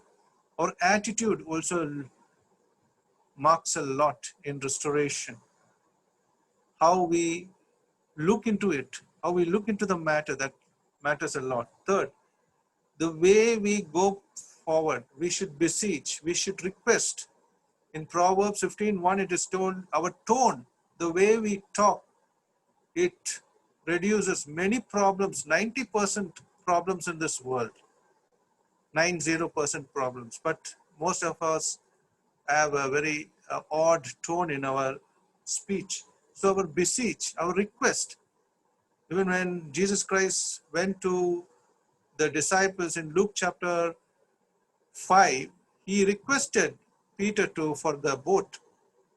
So the Son of God is requesting Peter.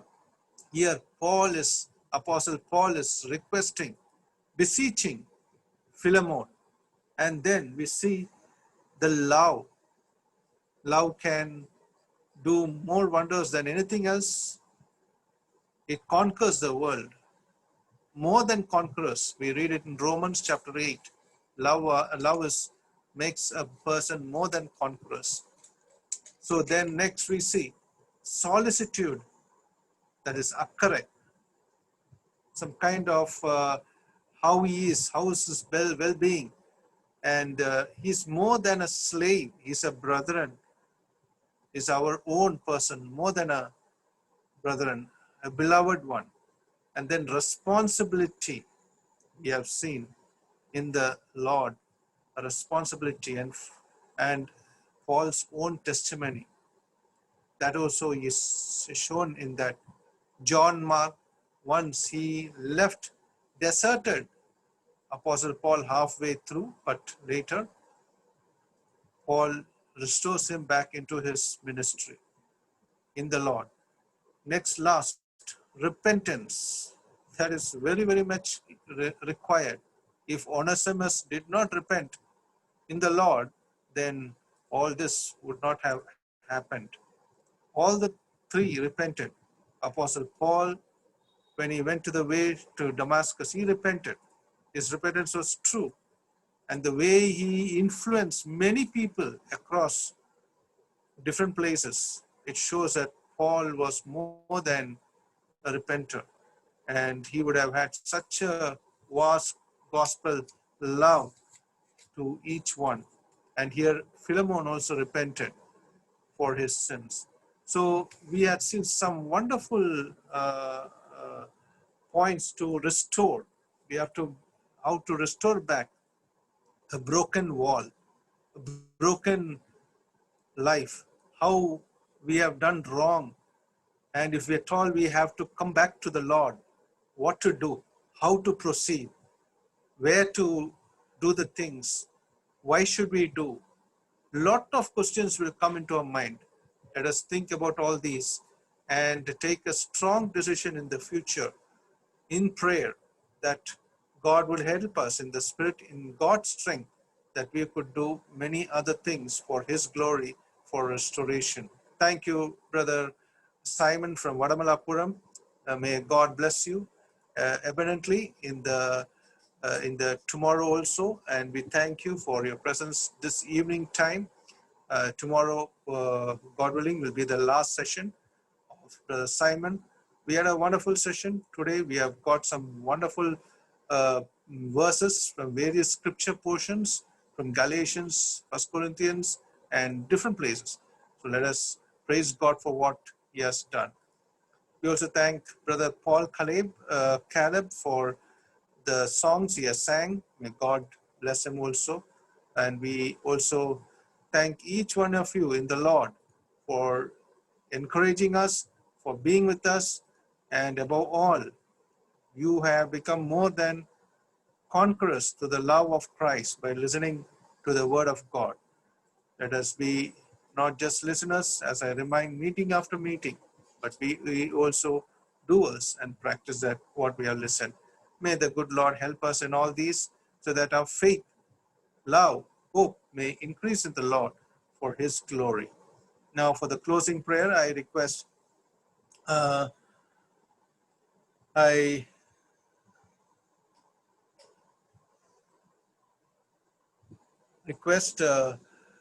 the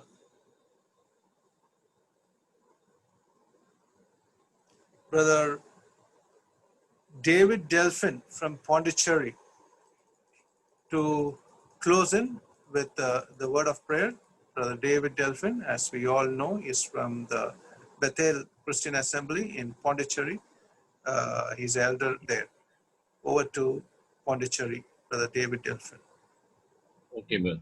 Can you hear me, brother? Yes, yes, Uncle. We can hear you. Okay, we'll pray. நாம் நேற்றும் இன்றும் என்றும் மாறாதவரும் என்றென்றும் ஜீவிக்கிறவரும் எங்களை நேசித்ததினாலே தம்முடைய நேசகுமான எங்களுக்காக கல்வாரி சிலுவையில ஒப்பு கொடுத்தவரும் எங்களை அடிமைத்தனத்திலிருந்து பாவத்திலிருந்து மீட்டு ரட்சித்து உங்களுடைய பிள்ளைகளாக மாற்றி பரலோக பாக்கியத்தை எங்களுக்கு கொடுத்து இந்த வனாந்தர யாத்திரையில நாங்கள் உமக்கென்று சாட்சிகளாய் ஜீவிக்கும்படியாக செய்து நாங்கள் உண்மைக்கு தாவே இந்த நேரத்துல நாங்கள் நோக்கி பார்த்து ஆண்டவரே உண்மை ஜெபிக்க நீ கொடுத்திருக்கிற இந்த நல்ல நேரத்திற்காக நன்றி செலுத்துகிறோங்க தாவே.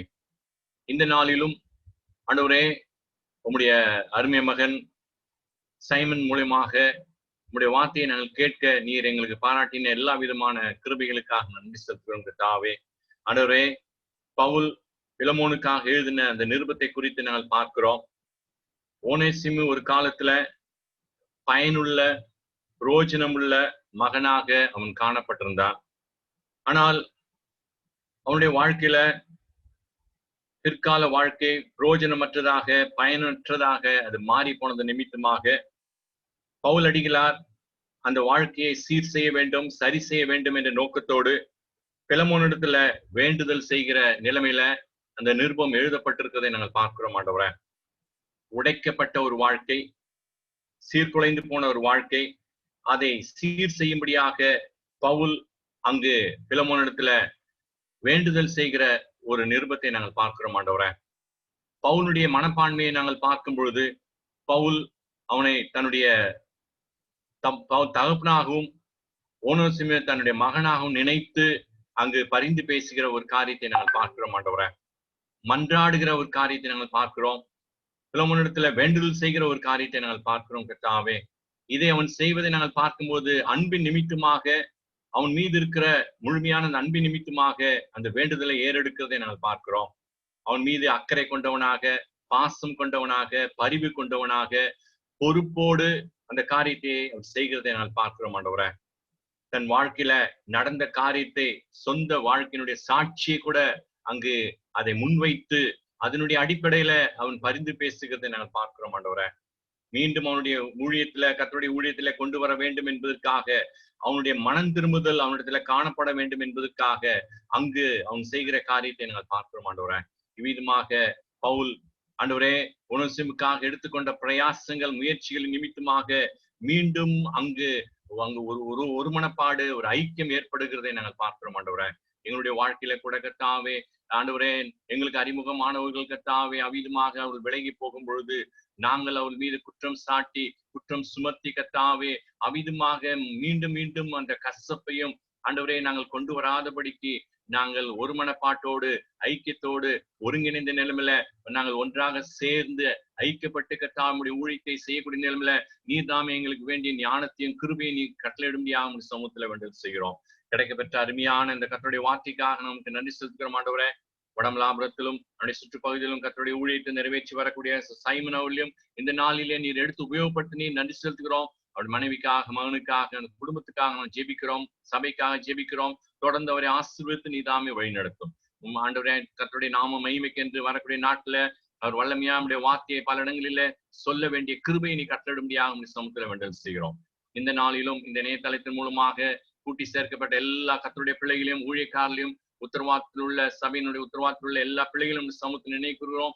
ஒவ்வொருக்கும் உடைய வார்த்தை கொடுக்கப்பட்டிருக்கிறது. இந்த வார்த்தையை நாங்கள் காதில கேட்டு ஆண்டவரை மறுகாதில விட்டுவிடாதபடிக்கு எங்களுடைய ஆவிக்கிற வாழ்க்கையில அதை நடைமுறைப்படுத்த, சபையிலும் அதை நடைமுறைப்படுத்த நீர்தாமே எங்களுக்கு வேண்டிய கிருபையை நீ கட்டளிடும்படியாக சமூகத்துல வேண்டல் செய்கிறோம். ஆண்டவரே, இந்த ஜீல ஊழியங்களுக்காக ஜெபிக்கிறோம் கர்த்தாவே. கடந்த மே மாதத்திலிருந்து கர்த்தாவே இந்த ஊழியம் தொடர்ந்து விட்டு விடாமல் அது நடந்து கொண்டிருக்கிறது. அதை நடத்தி கொண்டிருக்கிற அந்த சபையாருக்காக ஜெபிக்கிறோம். சபையாருக்கு வேண்டிய கிருபையை நீர்தாமே தொடர்ந்து கட்டளிடும்படியாக சமூகத்துல வேண்டல் செய்கிறோம். எங்களுடைய அருமை சகோதரர் சந்தோஷ் ஜான்சன் அவர்களுக்காக, அவருடைய மனைவிக்காக, அவருடைய பிள்ளைகளுக்காக, அவர்களும் குடும்பமாய் இந்த ஊழியத்துல ஈடுபட்டு உங்களுடைய வார்த்தையை கர்த்தாவே தொடர்ந்து ஒவ்வொரு நாளும் கொடுத்து கொண்டிருக்கிறார்கள். அநேக பிரயாசங்கள் எடுத்து அதை செய்து கொண்டிருக்கிறார்கள். தொடர்ந்து அவளுக்கு வேண்டிய கிருபையை நீ கட்டளையிட்டு நீதாமே அவளை ஆசீர்வதிக்க முடியாத அம்சத்துல வேண்டியது செய்கிறோம். அந்த புக் ஷாப் மினிஸ்ட்ரிக்காக ஜெபிக்கிறோம். மற்றும் அதோடு சம்பந்தப்பட்ட அந்த தொலைக்காட்சி ஊழியங்களுக்காக இருக்கிறோம். அந்த ஊழியங்களை நீதாமை தொடர்ந்து ஆசீர்வதிக்க முடியாமல் சமத்துல வேண்டல் செய்கிறோம். எல்லாவற்றையும் திருவிழா சமூகத்துல ஒப்பு கொடுக்கிறோம். இந்த நாளிலும் இந்த இணையதளத்தில வந்து கலந்து கொண்ட எல்லா பரிசுத்தவான்களுக்கும் வேண்டிய கிருபையை நீதாமை கொடுத்து நீர் வழி நடத்தும். இந்த இரவை நல்ல இரவாக மாற்றி கொடுத்தலும் உடைய வருகை தாமதிக்கும் என்றால் நாளை தினத்தில கர்த்தாவே நாங்கள் ஏற்ற நேரத்துல இவ்விதமாக கூட்டி சேர்க்கப்பட உதவிசு. உடைய வார்த்தையை நாளை தினத்திலும் கொடுக்கக்கூடிய மகனை நாங்கள் நம்முடைய சமூகத்துல கொண்டு வருகிறோம். ஆவியானவரால் நிரப்பி உடைய வார்த்தையை கொடுத்து நீதாமே அவரை வழிநடத்தும்படியாக, அதனால் நாங்கள் எல்லா நேரமும் பிரயோஜனப்பட நீ எங்களுக்கு உதவி செய்யும். எல்லாவற்றையும் கொடுக்கிறோம். மின்சாரத்தை ஆண்டு கொண்டு தொழில்நுட்பம் எந்த விதமான கோளாறுகள் ஆரம்பத்தில் இருந்த போதிலும் அவை எல்லாவற்றையும் நீக்கி அதை சரி செய்து எங்களுக்கு அருமையான வார்த்தையை நீ கொடுத்தமைக்காக நன்றி செலுத்துகிறோம். தொடர்ந்து உடைய கிருபைக்குள்ள நாங்கள் வைத்துக் கொள்ளும். இந்த இரவை நல்ல இரவாக மாற்றி கொடுத்துள்ளோம். மீட்பெரும் அருமை ரட்சகரமா இருக்கிற கர்த்தராகிய இயேசு கிறிஸ்துவின் ஒப்பற்ற இன்ப நாமத்துல ஜெபத்தை ஏறெடுக்கிறோம் நேச தகப்பனே. ஆமென். ஆமென். May the love of God the Father, the grace of the Lord Jesus Christ, and the fellowship of the Holy Spirit be with each one of us now and forevermore. Amen. Thank you, David Delphin Uncle, for the prayer. May God be with you, and above all, thank each one of you. And we thank God, and we also thank Brother Simon for bringing us the word to the strength of the Lord, and Brother Paul Caleb for singing the songs. May the good Lord lead each one of us tomorrow. God willing, we shall meet evening, same time. Till then, God bless.